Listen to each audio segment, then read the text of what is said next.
quick, what do you think is the biggest environmental hazard in this picture? It's not the cars, it's the buildings. We work in them, play in them, live in them. But they also account for 45% of all greenhouse gas emissions. Now, a new green generation of scientists, architects, and engineers are radically rethinking how we build. And what they're coming up with will change your life. Imagine flying over the city and seeing prairies instead of black rooftops.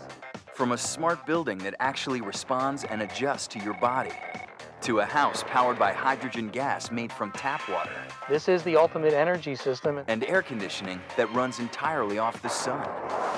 Here are amazing building technologies which will transform the way we live.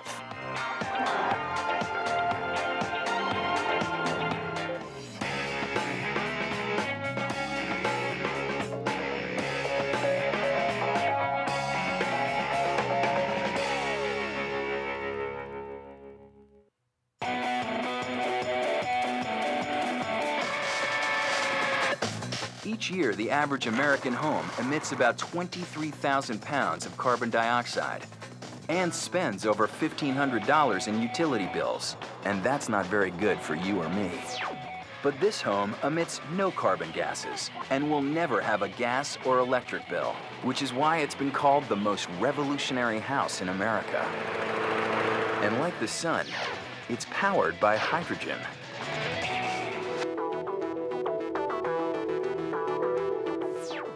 Come here, I want to show you something. Hi, my name is Mike Stritsky, and welcome to the nation's first solar hydrogen fuel cell powered home in North America. Stritsky, a scientist and engineer with years of solar power experience under his belt, may just have the solution to global warming right here in these tanks. Well, kind of. We're standing right in the middle of my storage area. These tanks hold 19,000 cubic feet of hydrogen, which is the equivalent of 56 gallons of propane or 40 gallons of gasoline. Yet this is enough energy with the solar and geothermal to power my home for an entire year. Cooking gas, heating gas, and fuel for the vehicle. And where does Mike get all of this hydrogen? He makes it himself from ordinary tap water. But when most people think of hydrogen, they remember this, the Hindenburg.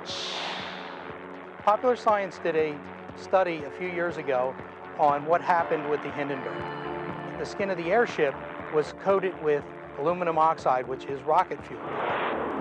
So what people saw burning as the ship ignited was the aluminum oxide on the skin and the diesel tanks. Any hydrogen that was going to burn or escape went up in 1/10 of a second.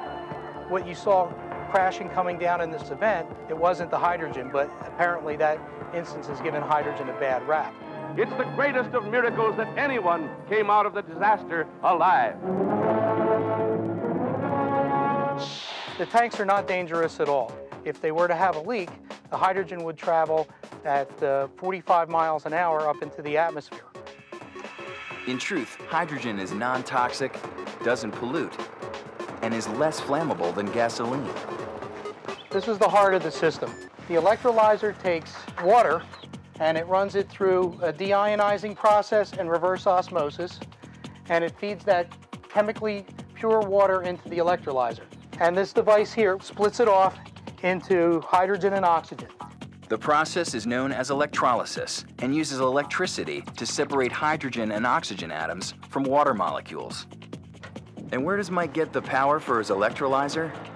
The power is for free, courtesy of the sun. The average American home uses about 1,000 kilowatts of power per month, and Mike's photovoltaic cells provide about 1,000 kilowatts. But because Mike's made his house super efficient, that's 60% more power than he needs during the day. The extra electricity is stored by converting it to hydrogen. This tank here has hydrogen in it. The hydrogen can be converted back to electricity by putting it through a fuel cell. You can see here is the individual fuel cell stacks. Fuel cells are simply electrolysis in reverse, this time bringing hydrogen and oxygen back together to produce electricity. The simple science to this home is that we're taking sunlight, converting it into electricity. We're storing excess electricity in the form of hydrogen using water. We recombine it again to get the electricity back. We're making water again, and the system is repeatable endless times. So this is a hydrogen vehicle. What makes Mike's system really incredible is that it's all off-the-shelf technology. This is the perfect energy system that nothing gets consumed except sunlight. And if we fail to have sunlight, we're all dead. Mike has even built a hydrogen-powered car for himself. That's right, Mike hand builds hydrogen-powered cars as a hobby. I'm taking the hydrogen that I generate for my fuel cell that powers my house, and I can fill my car right with the same hydrogen. When I built this car, I designed it that it could be plugged into a house in the event of a power failure, so I can always power my house with my car. How cool is that? The price tag of Mike Stritzky's system is high, about $500,000. But like any prototype, the cost will come down as more of his systems are built.